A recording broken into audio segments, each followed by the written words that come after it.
तो दोस्तों हाल ही में बिहार में एक बड़ा ज़बरदस्त न्यूज़ आया है। आरजेडी के नेता रोहिणी आचार्य ने बीजेपी पर एक बहुत ही गंभीर आरोप लगाया जिसमें कहा गया है कि बिहार में डस्टबिन घोटाला हो गया है। तो आप समझ सकते हैं कि बिहार में किस तरह का घोटाला हो रहा है भाई, डस्टबिन घोटाला। कहा गया है कि 1500 का डस्टबिन जो है उसको खरीदा गया है 15,000 में, यानी कि 10 गुना ज़्यादा रेट पे खरीदा गया है। तो कितना भारी मात्रा में करप्शन हुआ है। कहा गया है कि लगभग ये 300 करोड़ रुपए का घोटाला ये है। और ये घोटाला अभी का घोटाला नहीं है, ये आपका जो नया सरकार बनना है उससे पहले का घोटाला है। और ये जो इल्ज़ाम लगा है ये आपका स्वास्थ्य मंत्री मंगल पांडे पे कहीं ना कहीं ये इल्ज़ाम लगा है।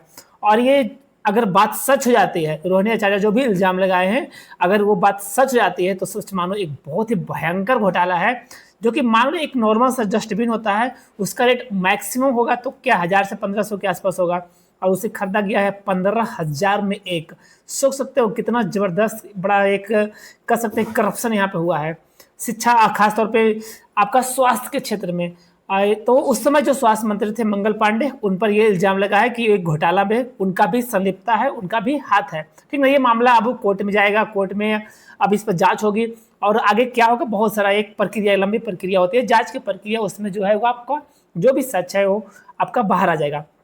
तो बस कहना चाहते हैं कि भाई अब ये जो कहा गया है, देखो इल्जाम लगाया गया है और इल्जाम में कितनी सच्चाई है। अब इसका जो एक बहुत ही क्लियरिफिकेशन खासतौर पे आना चाहिए था आपका बीजेपी से, लेकिन ऐसा कोई खास क्लियरिफिकेशन आया नहीं है। इसका मतलब इल्जाम में कुछ न कुछ तो बात है, ठीक ना। और अब रियल में क्या है जो है वो जांच के बाद आगे आपको पता चलेगा, ठीक ना। तो एक समझ सकते हैं कि बिहार में बहुत ही जबरदस्त तरह का घोटाला फिर से आ गया है। और ये जो बीजेपी का जो ग्राफ है ना, वो धीरे धीरे धीरे धीरे आपका जो डाउनवर्ड की तरफ जा रहा है।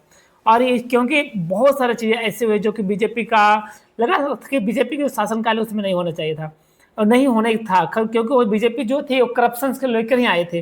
कांग्रेस में बहुत सारा करप्शन हुआ था, 2G स्पेक्ट्रम घोटाला हुआ था, तो कोल घोटाला हुआ था, बहुत सारा घोटाला हुआ था, जिसके बाद जो है बीजेपी बहुत सारे घोटाले करप्शन को लेकर ये मुद्दा को लेकर आई थी सरकार में।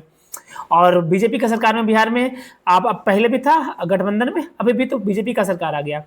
तो आप कह सकते हैं कि बीजेपी की सरकार है तो इसका जो उत्तरदायित्व होगी, उसमें जो मुख्यमंत्री थे नीतीश कुमार थे। अब तो मुख्यमंत्री नीतीश कुमार चले गए भाई, अब तो आगे सम्राट चौधरी। तो खैर ये जो इल्जाम है मंगल पांडे पर जो लगाया गया, भाई मंगल जी जो है वो अमंगल कर दिए हैं।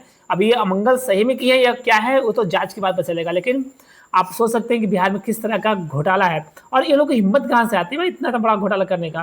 देखो चोरी करने का है क्या, 10 20 50 100 कर लेते हो, लेकिन 10 गुना ज़्यादा रेट में आप खरीद के और आपको शो कर देता हूँ, मतलब इतना ज़्यादा 300 करोड़ का घोटाला आपका है।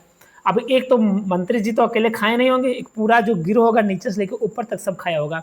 अब इसमें कौन कौन शामिल है, अब किसकी किसकी इसमें संलिप्तता है वो तो जांच के बाद आगे आ जाएगी। अब इसके बारे में आपकी क्या राय है, आप जरूर आप शेयर कीजिएगा अपनी राय को। और चलिए इस तरह से और बाकी खबरों के लिए, बहुत सारी चीज़ों के लिए और आगे बात करते रहेंगे आप लोग से। चलो तो हाँ, एक बात और, आप लोग सब्सक्राइब कर लो यार, चैनल को सब्सक्राइब कर लो, फॉलो कर लो। ओके, चलो मिलते हैं नेक्स्ट वीडियो में, तब तक के लिए बाय बाय।